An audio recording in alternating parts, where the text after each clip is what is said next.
There hasn't been an increase in student achievement here in decades because we keep importing people from other places who have no business being here. And then we shove them into our schools. These teachers are incompetent. They don't give a shit. They just want their paycheck and vote blue. And then they'll get their panties in a bunch and carry picket signs whenever their union wants to bilk the state again. You know what it makes me think of? It's like these politicians. It's like they're the YouTuber that's giving the homeless guy $10,000 cash on the street, but they got a camera in his face while they're doing it. Yeah. It's all self-interest. And then after they turn off the camera, they beat the homeless guy and take the money back. That's the real That's comparison. even worse. Yeah. They're all gangsters. I mean, look at the way they're nominated. Look at the way this nomination went. Like, imagine helping a person in a third world country come here just so they can vote for you. Bringing third world people to the United States isn't helping them. You take them out of the culture that they're born and raised in and then transplant them into something that's completely foreign. How is that helping? Depends if they want to come here in the first place, I guess. I don't care. A lot of them do. Who cares? If they want what we have, start working within your own freaking communities to generate it there. That's why colonialism, the whole protest against colonialism is an absolute garbage bag. There's nothing to it. These modern conveniences that have proliferated across the planet, that only happened for one reason. That was because people shared their abilities and their know-how and their assets with people in other places. And when you do that, they become distributed amongst populations via exchange. Why does it isn't because the government soaks everything up and then bestows gifts upon everybody. It's because actual working people share things with each other in order to make shit work better. It isn't because of some mayonnaise-brained, hammerhead liar like Tim Walz started a government program. Government programs are money laundering schemes. Every single one of them. You want to hear another good one? You got the flag of Somalia in there? Oh, excuse me, flag of Minnesota. Oh my God, that's atrocious on its face. It's the first time that Minnesota average per capita income is below the national average. Ooh. Not a good look. No. This place with its relatively homogenous population and a relatively high quality work ethic and the traditions being passed down from generation to generation by families of faith who go to church. That's the backbone of Minnesota. It's the backbone of everything. This guy, he's the grand poobah of the parasite class of Minnesota now. And it only grows. So now everything that they propose going forward, it's absolutely amazing. You can't make it up. Everything that they did previously, all of this ultra lib garbage that's happened here, and it's over decades, right? Minnesota has been inverted politically we're the only state that voted for Mondale.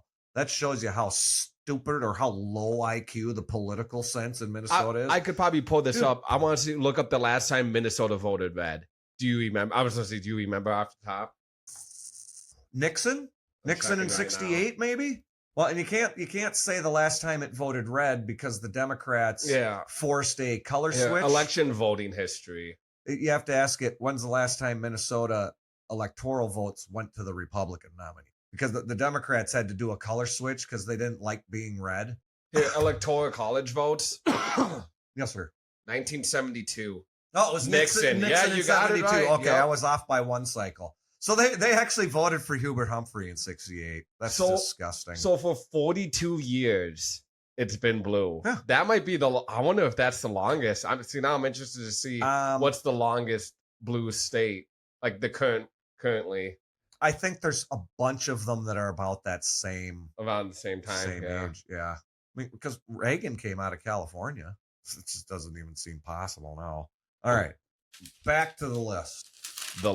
He's checking it twice. So yeah, per capita GDP. Jeez, that's a big list in Minnesota. It's the first time it's been below the national average ever. All right, so now let's get down to the real nitty grit.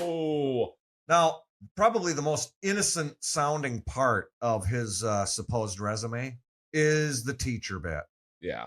right? Or the football coach. Sure.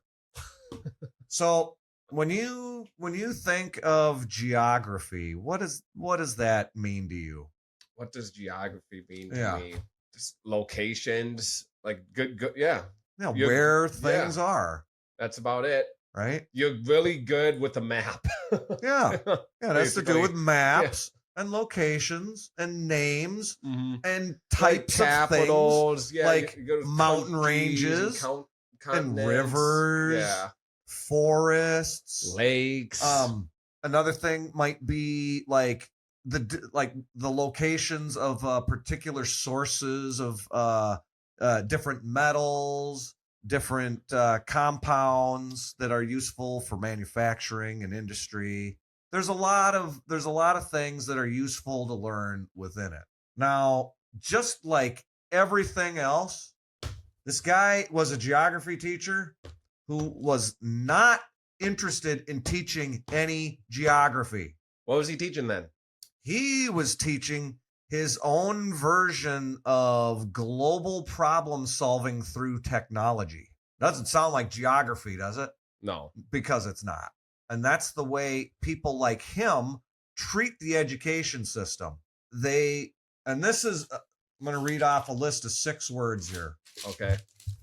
Gnostic, hermetic, alchemical, occult, communist, and feminist. Basically, all of those things are aligned necessarily against God and anything of any type of moral sense. And they cannot tolerate anybody's real faith in God and God's creation and the reality of the order that we are able to observe. No, every time that comes up, they flip it on its head.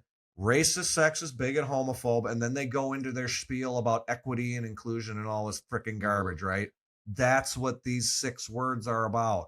It's about mixing up a different recipe and then pretending that it's going to be better than reality. That's why they're always talking about the better world. Yeah. Right? Because they have the hidden knowledge that you're too stupid to understand.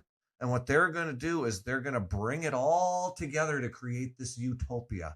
And their real point is that they think they're God.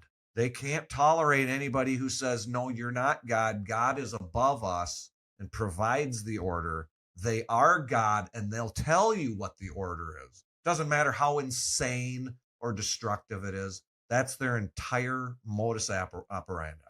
So then when you go and you start to dig into his career as a geography teacher, I found a keynote speech. Do you have that link? Can you will in the video, can you put up a screenshot of the YouTube, like just before you play the video, just the video with the title and the description under it? We have to put an image of that talk in there. I'll read off the title. I'll read the title of it. I can get it. Don't even worry about it. I'll just read the title. We can probably edit it in. I will put the link to that video though in the description. I'm going to before we upload this. I'm going to give so everybody anyone can go look at it. The channel that this video is on is called ESRI, ESRI. Right. The title is Governor Tim Walz Uniting One Minnesota and vertical bar. Yeah, he had We're all on the map. Yeah, he had a good slogan there. It's easier to divide people than it is to unite them. Yeah, and that's why they constantly try to get people to tear their faces off because Right. they're easier. They're easier to. But I manipulate. do agree with that statement at face value, not disconnecting it away from Tim Walz itself. I do believe it is easier to divide people than unite them. Well, because people's egos get in the way.